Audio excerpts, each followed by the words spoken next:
Le Tarn. Un cours d'eau qui prend sa source sur le mont Lozère et qui abrite de multiples secrets. À mon départ, j'étais loin d'imaginer toutes les expériences que j'allais vivre.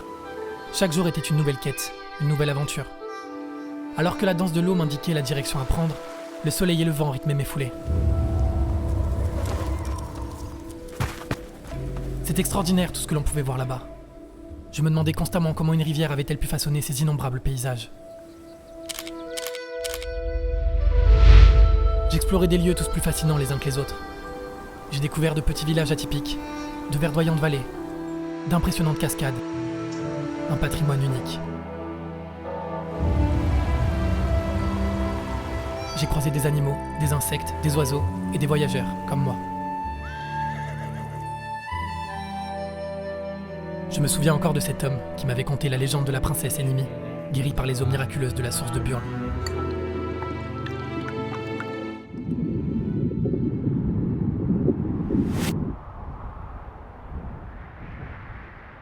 Jour après jour, je continuais mon périple.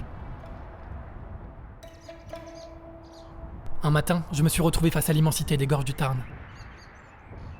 Ces points de vue majestueux, ces cités troglodytiques, ces falaises, ces grottes. Sous la chaleur, j'ai pu me ressourcer au bord de l'eau pour me rafraîchir. Et je dois vous avouer que la vallée était encore plus impressionnante lorsque j'ai pris de la hauteur.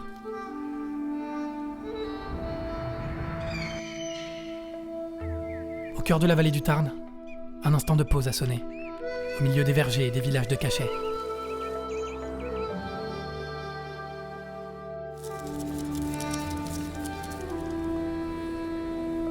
Et puis Millau, la ville des sports de pleine nature.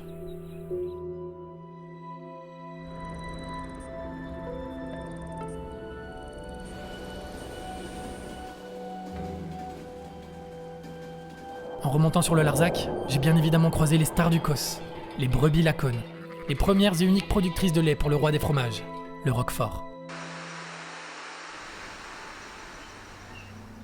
Au cœur de la vallée sauvage des Raspes, je me suis senti apaisé par le calme qui régnait. C'était comme si des ondes positives habitaient ce lieu.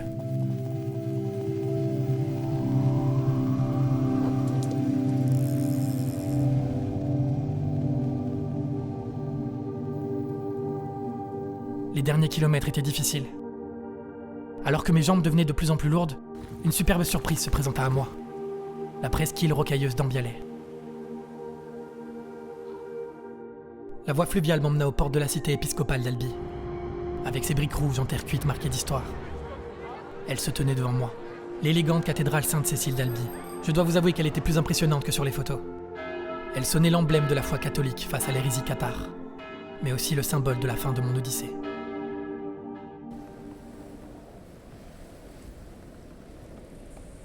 Voilà, mon histoire se termine.